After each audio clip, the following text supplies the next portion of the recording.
अपन बात कर रहे थे सीवेज ट्रीटमेंट की. So how microbes are playing a big role in this process. We have studied primary treatment. This is simple exercise which is having filtration and sediments by which we can remove pebbles and the soil particles from this one. And next is secondary treatment, which is very important. Question is asked from this topic. So if you get chance to visit any STP or sewage treatment plant, see there what is happening. Exactly the things we are uh, learning here, that is happening practically there in that STP. Whenever you get chance, or if you have any known contacts, then you can visit there. But school actually not open for the students till now. Whenever it is done, we will visit the same area.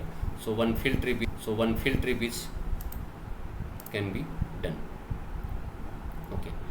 So the effluent, which is supernatant, we already discussed that the supernatant, which is in liquid form, is taken for secondary treatment, and that primary sludge is left, and effluent is taken for secondary treatment.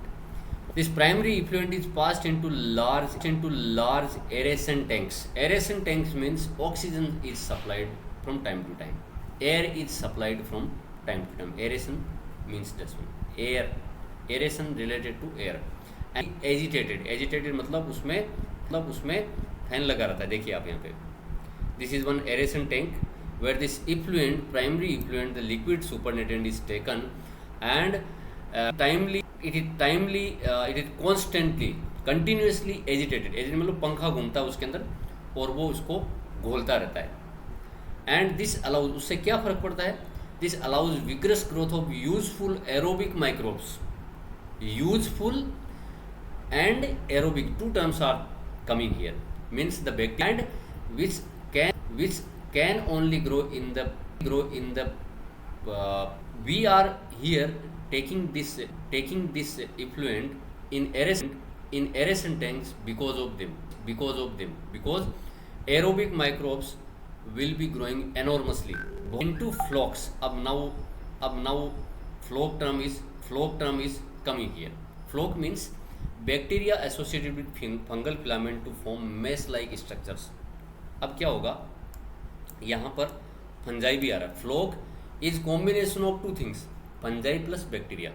Here what is happening, this fungi filament is forming one structure like one network like structure is forming. Here mesh like, mesh मतलब जाली. अपन जाली लगाते हैं ना, जैसे घर में भी लगाते हैं जैसे कहीं से पानी अपने को छालना तो छलनी जैसे होती है, तो मेस अपन कह सकते हैं. तो इसमें क्या होगा, fungus will be forming network like structure and bacteria will be growing with that one. So bacteria plus fungus are growing together and they are forming mesh like structure, and this whole combination is known as floc, FLOC, and plural is flocks. These microbes consume organic matter in the effluent. Now what is happening, every living organism requires some material to grow, because अगर growth करनी है तो हमें क्या चाहिए, जैसे nutrient media या nutrients चाहिए हमें. तो न्यूट्रिएंट मिलेंगे तभी हम ग्रोथ कर पाएंगे, अपनी संख्या को बढ़ा पाएंगे. तो same is happening with this bacteria and fungus. So from where they are getting this food, from the organic matter which is present in that supernatant. क्योंकि सुपरनेटेंट में क्या है, सड़ी गली सब्जियों का इनका रस है, और जितना कचरा जो अपन डालते हैं, डेब्रीज है, उसका पूरा मैटर इस प्राइमरी इफ्लुएंट के अंदर है. इसी को कंज्यूम करवाना हमें इसी को क्या करना है, कंज्यूम करवाना है, क्योंकि पोल्यूशन का रीज़न यही है. इसी वजह से पोल्यूशन बढ़ता है. So to get that organic matter consumed, we are growing these aerobic microbes in the aeration tanks, and after that what will be happening, this reduces the BOD of effluent. Now one important new term is coming, and every year question is asked from this BOD, biochemical oxygen demand. अगर अगर तो oxygen की demand भी ज़्यादा रहेगी. If more and more amount of organic matter is there, more oxygen will be consumed by the aerobic microbe to consume the organic matter. और वो consume हो जाएगा तो automatically what will be happening, हमारे उस इफ्लुएंट के अंदर जो पल्यूटेड ऑर्गेनिक मैटर है उसकी मात्रा amount the BOD will decreased. उसके बाद में ऑक्सीजन डिमांड घट जाएगी बाद में, क्योंकि ऑर्गेनिक मैटर कम, उसके बाद में ऑक्सीजन डिमांड भी कम हो जाएगी.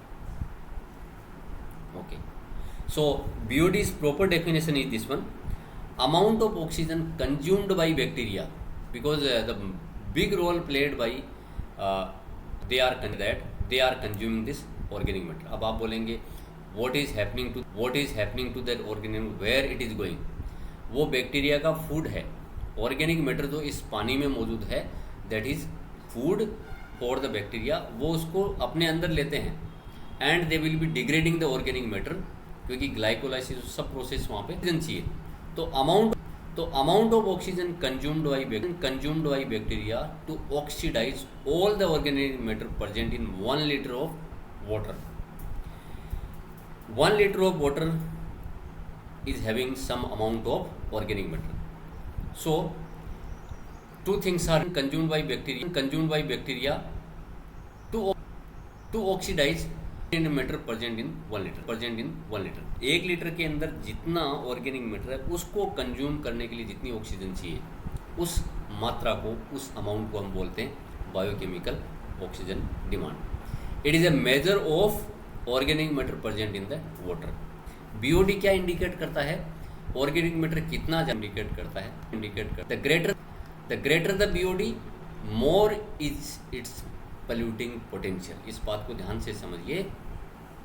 अगर ऑक्सीजन डिमांड ज़्यादा है बैक्टीरिया से, BOD ज़्यादा है, इसका मतलब ये हुआ कि ऑक्सीजन ज़्यादा चाहिए मीन्स ऑर्गेनिक मैटर पानी में ज़्यादा है. इसका मतलब वो पल्यूटेड ज़्यादा है, वो वाटर ज़्यादा है. ठीक है ना. तो ज़्यादा BOD होने का मतलब मोर oxygen demand and there will be more organic matter. If more organic matter is there in the water, polluted.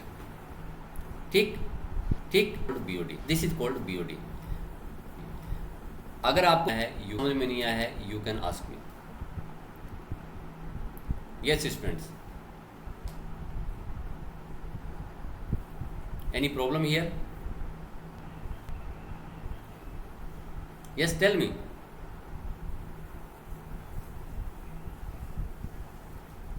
Screen तो सबको दिख रही है ना? कोई बोल भी नहीं रहा है.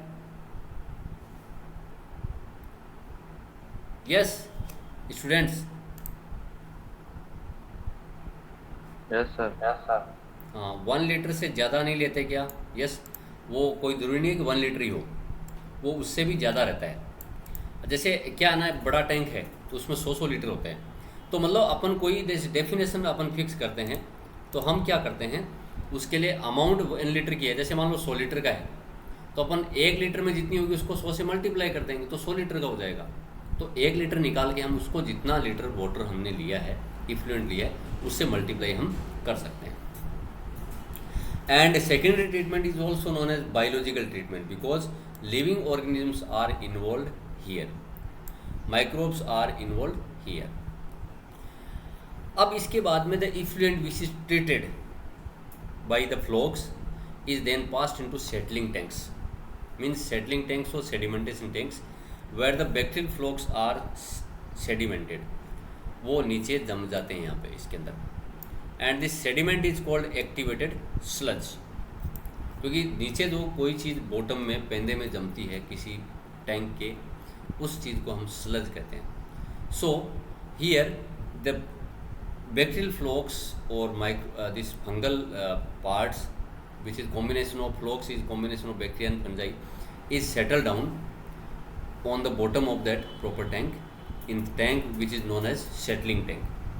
A small part of activated sludge is pumped back into aeration tank to serve as inoculum. अच्छा, आपको किसी को ये बता सकता है कि दही कैसे बनता है दूध से? हम क्या करते हैं बताइए दही जमाने के लिए? इससे पूछ रहा हूँ आपको. What we are doing to get the milk converted into curd. क्या करते हैं बताइए? यस, छाछ डालते हैं या दही डालते हैं? थोड़ा सा डालते हैं. तो इनोकुलम वही है जिसको अब अलग अलग एरिया में अलग अलग नाम से बोला जाता है. जामन, आपके यहाँ पे भी ऐसा ही कुछ वर्ड होगा, भी ऐसा ही कुछ सही. उसके लिए inoculum is the English word for that particular. तो हम यहाँ पे क्या कर रहे हैं? Sludge is having enormous amount of flocs. तो एरेशन टैंक में हम क्या करते हैं? इस थोड़ा सा इसका पार्ट लेके यहाँ से जो हमारे एरेशन टैंक में आया है, ये एक्टिवेटेड स्लज में जो पार्ट है, इसमें बहुत सारे फ्लॉक्स हैं जिंदा एरोबिक एरेशन टैंक में डाल देते हैं. तो वो क्या हो के वो बैक्टीरिया फिर ग्रो करते हैं और ऑर्गेनिक मैटर को अगेन करते हैं. Again and again we are continuously repeating this process, ताकि एरेशन टैंक में जितना इफ्लुएंट है उसको कंज्यूम कर लिया जाए. Okay, the remaining sludge is pumped into large tanks called anaerobic sludge die. अब क्या है? We have taken inoculum, pumped this aeration tank. इसमें जो रिमेनिंग इसमें स्लज है, अब यहाँ पे जितना स्लज बचा मैं एक बार ड्रॉ करके बताता हूँ. मान लीजिए कि हमने यहाँ पे हमारे पास एक छोटा टैंक है, इसमें हमारे पास में एक तो आ गया प्राइमरी स्लज, एक आ गया हमारे पास प्राइमरी इफ्लुएंट. इस प्राइमरी इफ्लुएंट को हम aeration putting it into aeration tanks. What we are doing? We are adding some inoculum.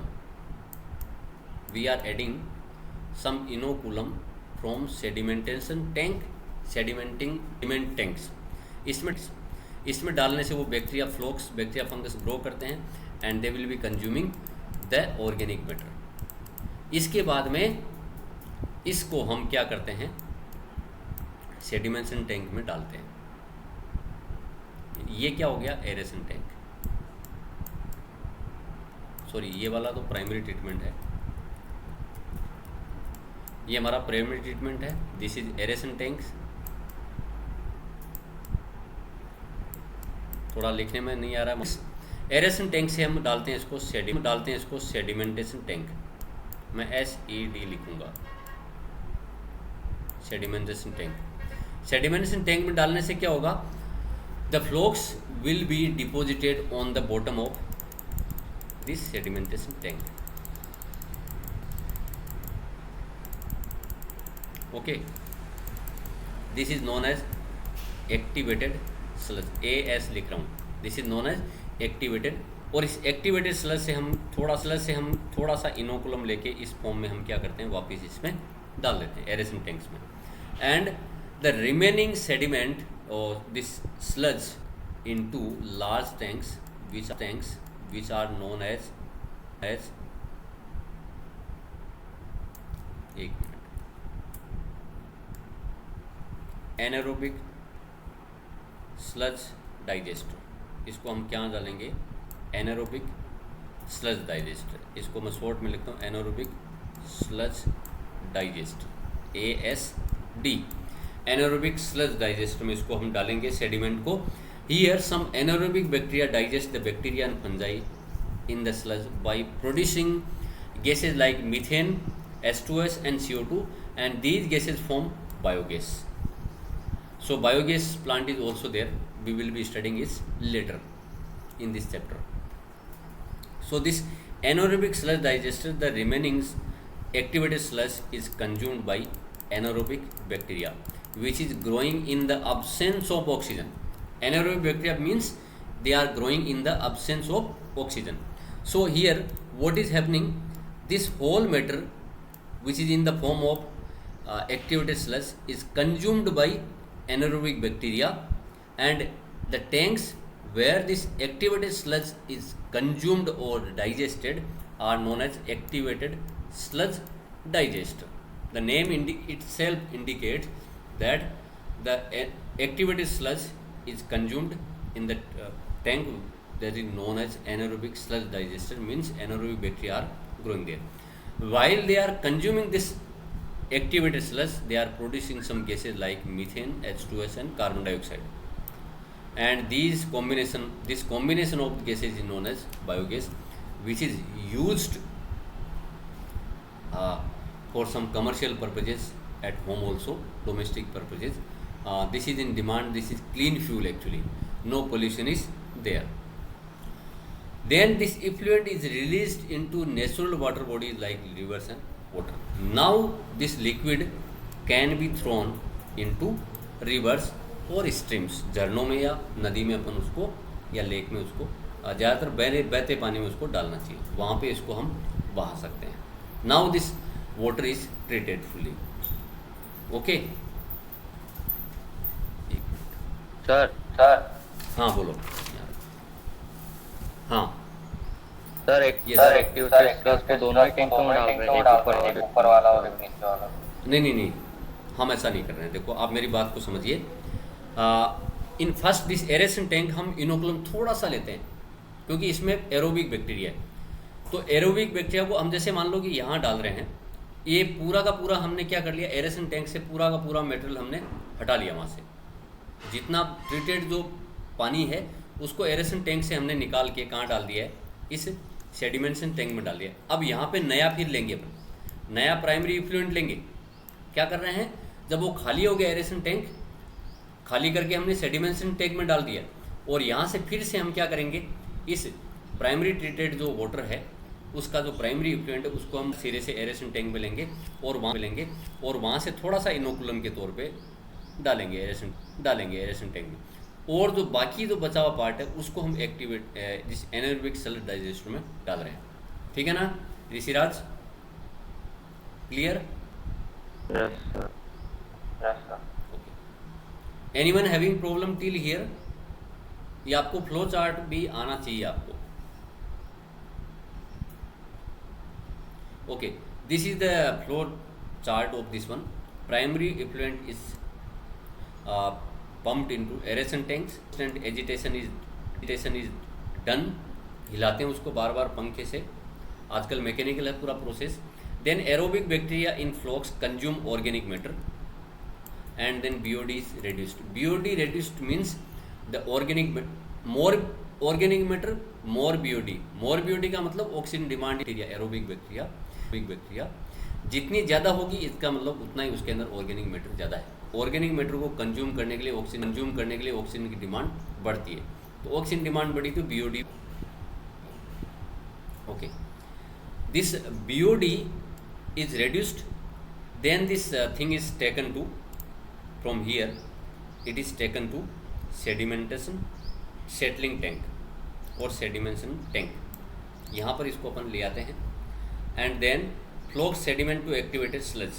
यहाँ पर देखिए आप, ये वाले पार्ट से एरेशन टैंक से हमने कहाँ ले लिया इसको, या सेटलिंग टैंक इसको बोल दो, वहाँ पे लेके उसका हमने उसको पड़ा रहने दिया. तो that is forming this activated sludge. And activated sludge से उसको हम कहाँ ले जा रहे हैं, एनारोबिक स्लज डाइजेस्टर में. एंड स्लज डाइजेस्टर से just the sludge and biogas is produced. ठीक. और जो बचा इस नदी में यहाँ थोड़ा सा गलत लिखा हुआ है, इफ्लुएंट नेचुरल वाटर बॉडी में, यहाँ से नहीं, वाटर बॉडी में से अपन यहाँ से इस स्लज डाइजेस्टर से जो ट्रीटेड है उसको अपन डालेंगे. ये इसका फ्लो डायग्राम है. One more flow diagram is given and this is the picture which is given in your NCERT book. Aerial view of that one, ऊपर से लिया गया पिक्चर है.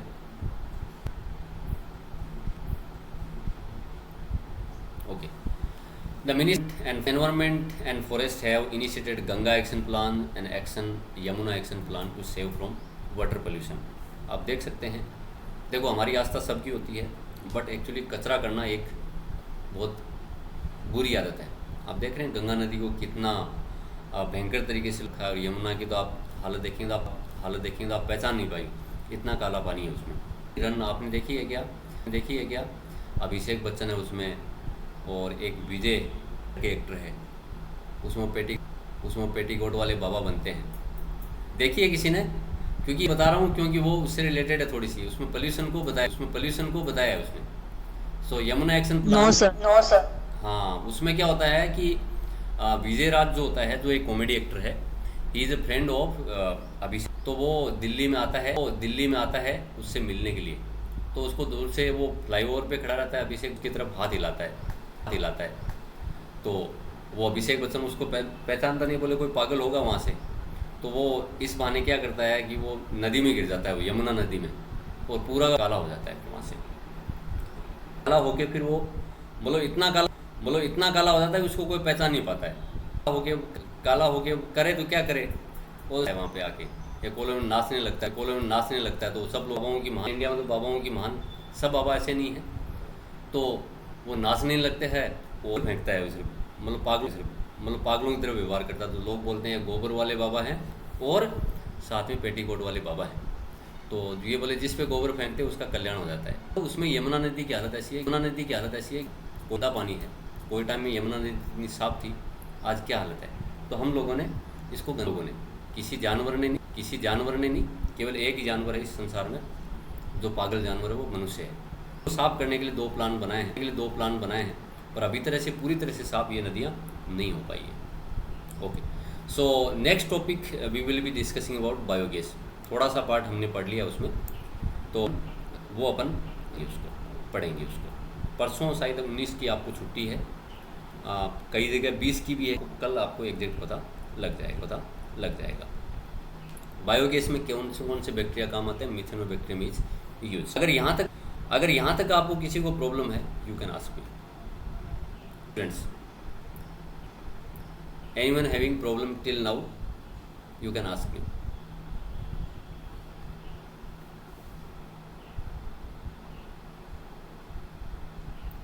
सबसे बड़ी दिक्कत ये है कि आप लोग क्वेश्चन नहीं पूछते।